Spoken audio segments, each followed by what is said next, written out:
Contracted.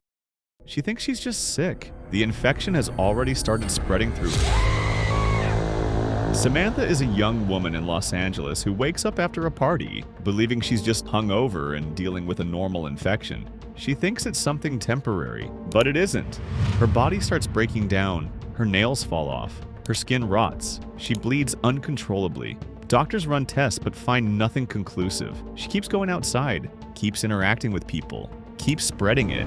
But here's what no one around her realizes: every person she touches is already part of the outbreak. This isn't just her dying. At the end, Samantha crashes her car and reanimates, fully transformed, and moves toward others. That's what makes it disturbing. There's no containment, no warning. The outbreak doesn't start with panic, it starts quietly through someone who didn't know. And that's the moment the world ends without anyone noticing. It doesn't explode, it spreads. And that's only the beginning, because seeing it coming doesn't save you. Train to Busan. He tries to survive the outbreak. He ends up choosing how he dies. Seok Woo is a fund manager traveling from Seoul to Busan with his daughter Suwon, believing Busan is still safe. He thinks reaching the city will solve everything. The train fills with infected passengers. People get bitten. Doors break. Survivors push each other aside to stay alive. Seok Woo fights through it. He protects his daughter. He changes. But in the final fight, everything changes. He gets bitten. Near the end, he moves to the front of the train, alone. He remembers the moment Suwon was born, the first time he held her. Then lets go and jumps. That's the ending. Because his sacrifice works, but the world outside is still collapsing. This is how these stories work. The closer they get to safety, the worse it becomes. And that's what survival looks like when it actually costs something. You don't win, you just decide how you lose. And if you think sacrifice is the worst it gets, the next story proves it isn't. The girl with all the gifts. She is humanity's last hope. She becomes the reason it ends. Melanie is a child held in a military base in England, studied because she's infected but still conscious. The humans believe she can help create a cure. She believes she can coexist with them. The group escapes into a destroyed city. Infected roam the streets. Supplies run out. They reach a mobile lab, the last hope for humanity. But inside that lab, the truth is clear. The cure means killing her. And she refuses to be sacrificed. Instead, Melanie ignites the spore pods, spreading the infection globally and making it permanent. Humanity, as it exists, ends. That's what makes it so disturbing. Because she isn't acting out of anger, she makes a decision and chooses a future without humans. And that's how the world ends. Not through failure, but through a choice. A quiet, irreversible one. And once that line is crossed, there's no going back. Because the next story proves escape was never real. Dawn of the Dead. They finally get out alive. The footage proves it didn't matter.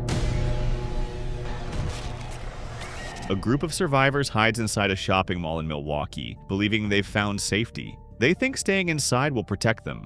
But food runs out. The perimeter weakens. Zombies gather outside in massive numbers. They escape using armored buses. They reach a marina. They take a boat to a nearby island. It feels like it worked.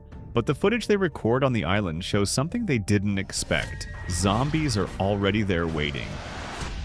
During the credits, recorded footage reveals the truth. The island isn't safe. Zombies rush them. People get attacked. The footage implies they are overwhelmed. Again, the same pattern. Escape was never real. And that's when you realize it was never about where they went. It was about what was already waiting.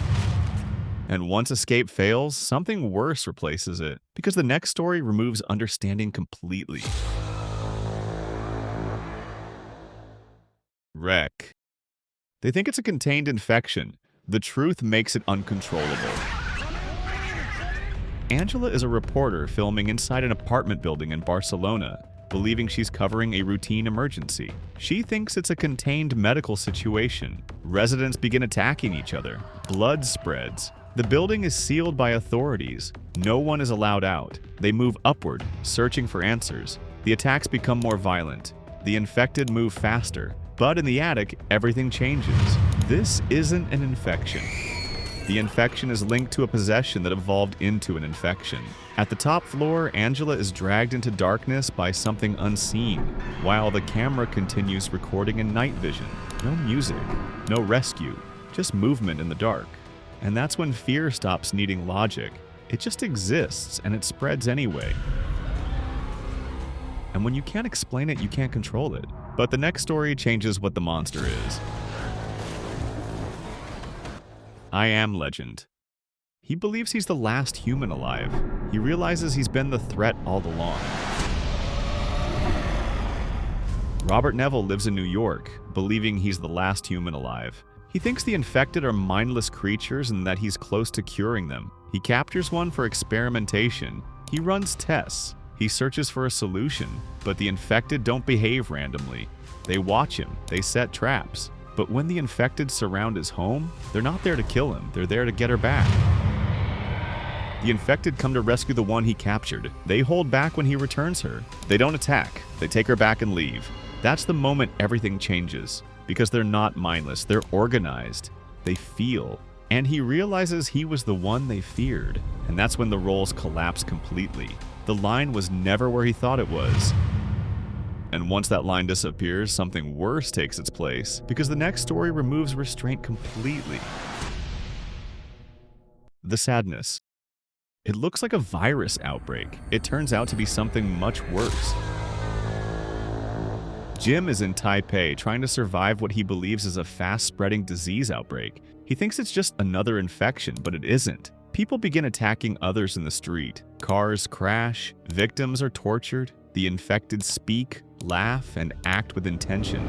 They know what they're doing, but when the infected start talking and mocking their victims, it becomes clear this isn't mindless at all. The virus doesn't take intelligence, it removes inhibition. In the end, Kat shows clear signs of infection. She begins laughing hysterically, and the film makes her condition clear. There's no hesitation, no return. And that's what makes it unbearable. It was always there, just hidden. And once that truth is exposed, there's nothing left to protect, except one thing. Cargo. He knows he's going to turn. He decides what happens after he does. Andy is a father in rural Australia, infected and running out of time. He believes he can still get his daughter to safety before he turns. He searches for survivors. He carries her through the wilderness. His condition gets worse. His hands shake. His breathing slows. He checks his watch over and over. Time runs out. But as his body shuts down, he realizes he won't make it to anyone in time. He straps his daughter to his back and places bait in front of him, so that when he turns, he'll walk forward away from her.